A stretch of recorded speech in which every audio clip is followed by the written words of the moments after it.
Miss Hyatt. I'd like to all introduce you to Miss Jennease Hyatt.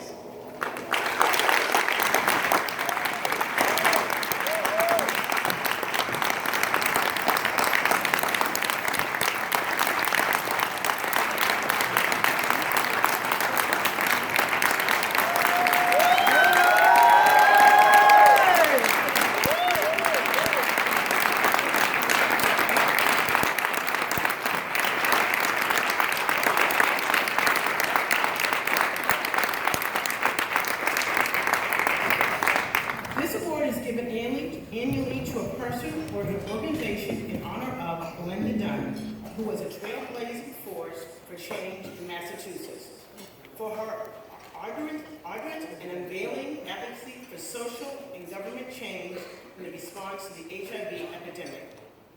Jennease is truly someone who definitely carries on her torch. She founded a grassroots initiative called Take the Test Boston, which aims at bringing together all agencies and groups around one mission, offering HIV testing to as many Bostonians as possible during the week of National HIV Testing. Each year, the initiative tests over 500 people in just a few days, as well as passing out, I can literally say, thousands of condoms in the Boston area. And help collecting Ms. Hyatt is an employee of the U.S. Department of Health and Human Services and has worked at other organizations in Boston. This community activist, strategic mobilizer, and phenomenal change maker, the Byron Rustin is pleased to present the Belinda Dunn Award for Activism to Ms. Hyatt.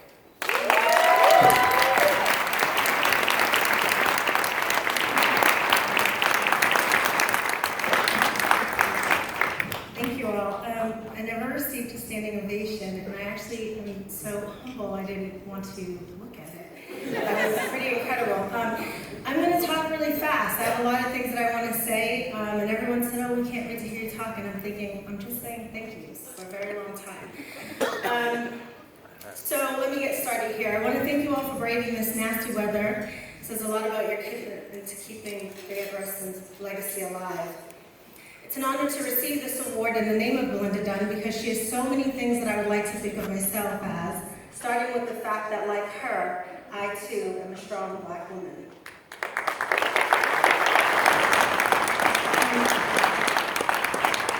You might hear that. It's the second time today.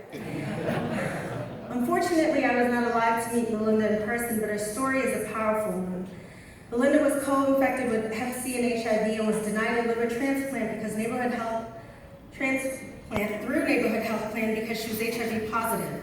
So they considered the procedure to be experimental. Despite this fact, Belinda did not give up. She fought hard and eventually won the policy battle, helping to reverse neighborhood health plan's decision and paving the way for others like her to not be treated as if their life didn't matter, all because they happened to contract the virus. Her physical body was just too weak in the end to sustain such major surgery, and she passed in 2002, 1 year before I started my career in HIV and AIDS Action Committee where she had worked. And watching old clips of her, I was so drawn to who she was because she was so real. She called out racism and injustice in our healthcare system. She was authentic, and that is important. I wish I had her advice and guidance because being authentic in the face of white institutions is something you need support around.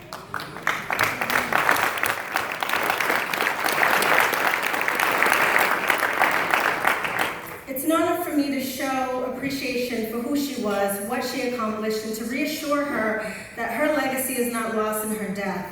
And even after her passing, she continues to give women like myself something real and tangible to hold on to and to affirm that my voice and my body matter. Thinking back to Belinda and her story 15 years ago, she was fighting for a transplant. Fast forward now and we have a cure for hepatitis C. A cure for a virus.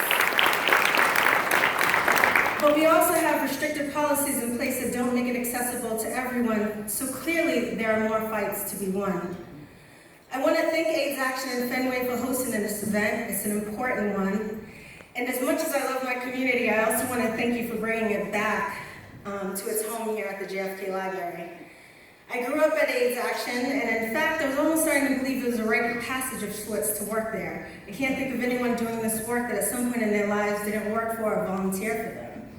So to receive this award from my colleagues almost feels like there really is no greater honor.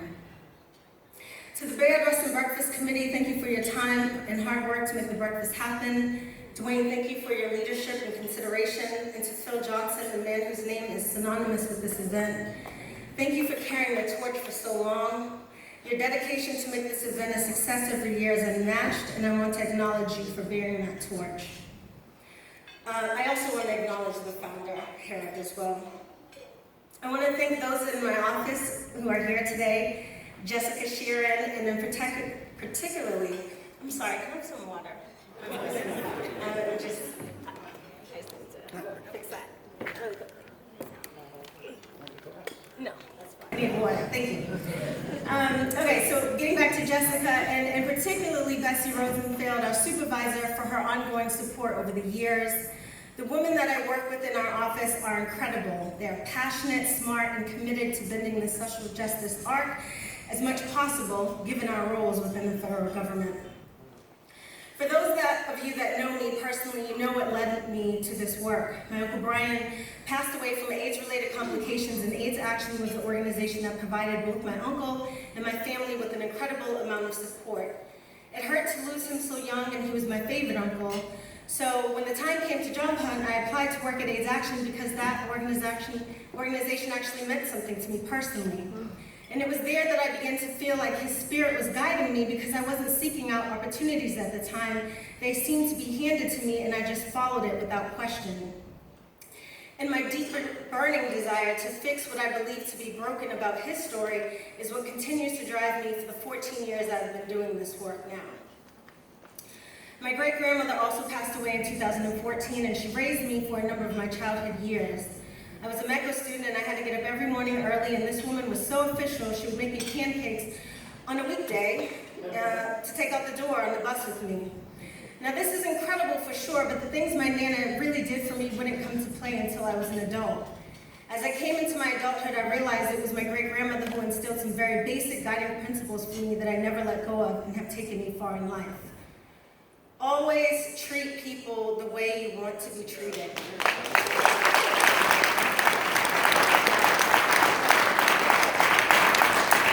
Always be kind to people because you never know what they are going through. And I look at my life now and I see how these guiding principles have created the essence of who I am. And I am so grateful for it. And now every time someone says, Jennease, you're an amazing person, you're so kind, you're so whatever, it's an affirmation to me that I was simply raised right, despite the noise of poverty, drug addiction, and trauma that played in the background of my childhood. So today, I want to dedicate this award to my Uncle Brian and my Nana Prayer, who are no longer with me, but definitely have guided me to this point today. In the audience, I want to thank my mom. In the audience, I want to acknowledge my mom and my grandmother.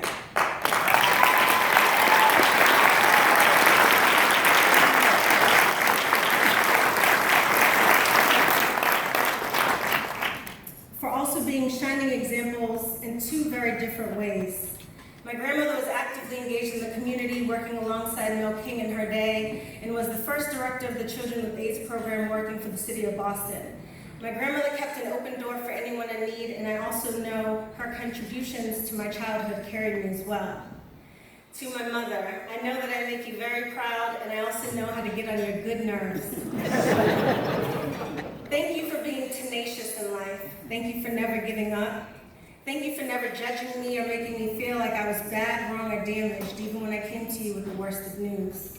But most importantly, thank you for the love you have for me, because the love of your mother is not something to be taken for granted. And I'm not sure that everyone can say they feel supported, understood, and loved by their mom, but I can. So thank you.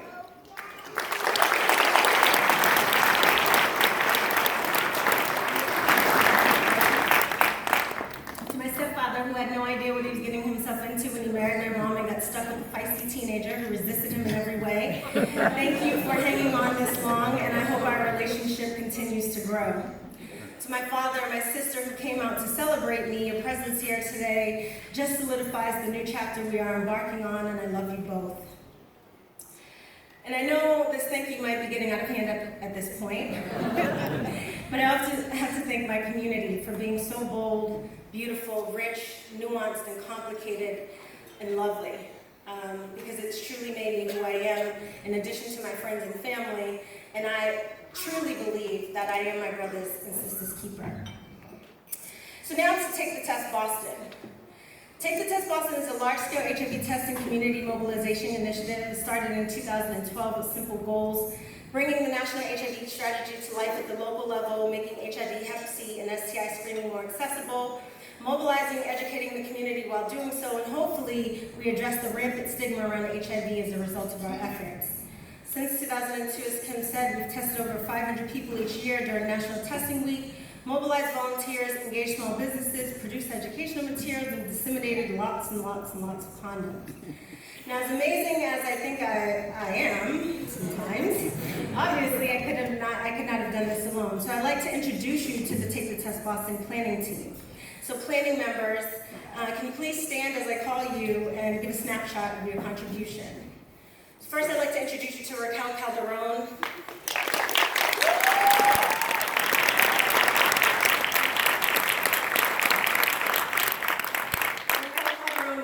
In the Office of OASH, she oversees the administrative components and expanded T3B to the Latino community and has spearheaded NLAD now for the past several years. And her, what she brings to this, what she brought to that initiative was unmatched, so thank you.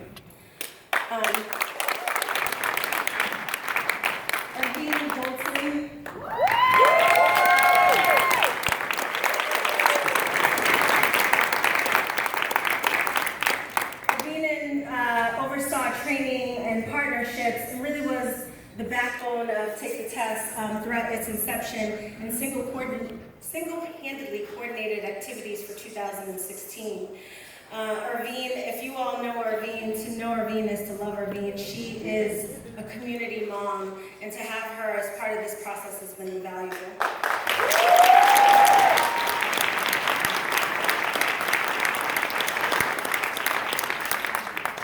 Nancy Rousseau. And Nancy Rousseau never worked a day in health before, but she was just as passionate as the rest of us. And I think that that's one of the things that we understood about doing this work is that it's not about necessarily being a public health worker or working in the field, it's about having passion. And Nancy's had that passion since day one. In fact, it was me and Nancy together that started this in its first year, and it was her leadership through the Young Professionals Network of the Urban League of Eastern Mass that facilitated that. And I just want to thank Nancy for being such a pillar in terms of her leadership.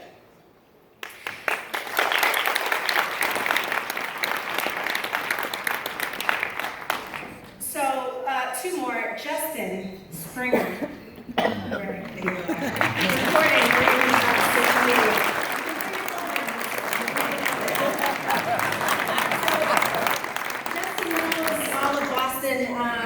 Is into marketing, social media. I reached out to him a number of years ago to ask him because I realized that when we do this work, we need someone to amplify our voice, and Justin has always stepped up to the table. Again, another person that has no points of intersection with health, but is just as committed and passionate to the work, so thank you for your contribution.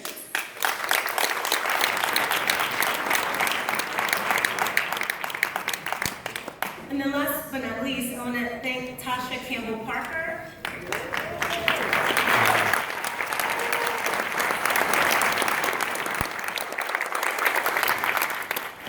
Tasha received an award from Take the Test in 2012 and has since joined our efforts.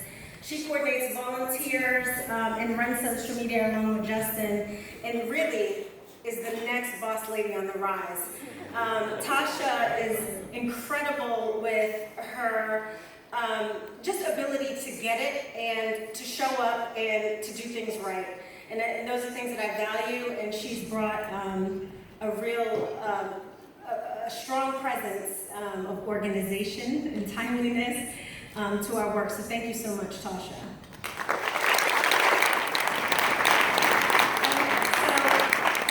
Now I know I'm past my 10 minutes, and so I'm gonna just quickly say some things about the theme. So when it came to making my remarks today, it was important for me to write out the thank yous because these were people that are incredible, and it was as equally important for me to be receiving this recognition to thank the people in my life that have made it possible. But before I go, I think that there's some things that I just want to say about the theme in terms of ending in solidarity and uniting to end the HIV/AIDS epidemic. The first thing I want to say is just to be true to yourself and bringing your best self to this work. I think a lot of times we tend to point fingers about who is what doing what, and we forget to start here. So that is an important lesson that I've learned in this work, which is that if I start to make myself be the best person I can, then I bring the best work to the community without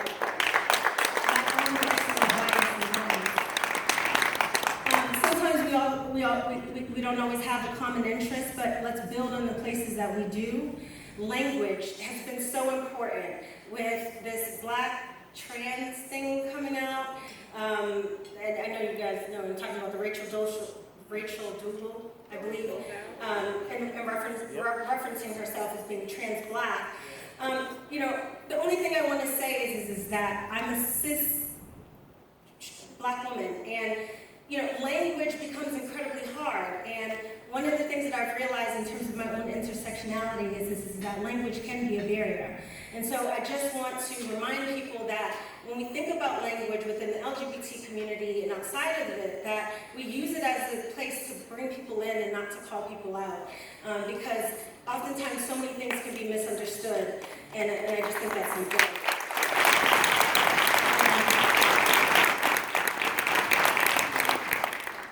So the other piece to that is that in terms of intersectionality, homophobia, and racism is something that I've realized oftentimes competes when we're doing this work, or not competes, but there's just some stuff. And I just feel like those are two huge elephants in the room, and we don't do any justice to ourselves when we ignore them. And so the more we talk about racism, the more we speak truth into power and call them out when it's happening and in those moments.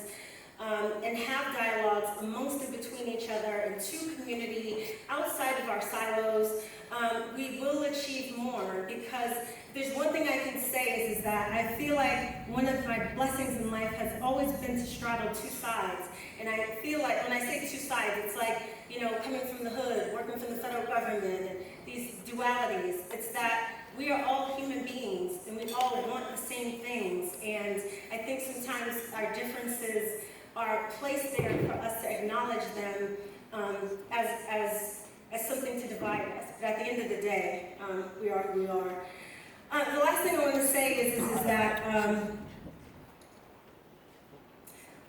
we're all guilty of being distracted to some degree, and it doesn't really matter on what those distractions are. But I just want to be mindful of the fact that there are so many distractions. Our phones, deadline, a number, I could go on and on, but just focus on what matters and try not to get caught up in the things that distract you in life. And then the very last thing I want to say is on the heels of the new administration and all that's going on in the world, do not allow yourselves to be led by fear, because we are powerful collectively and stronger together.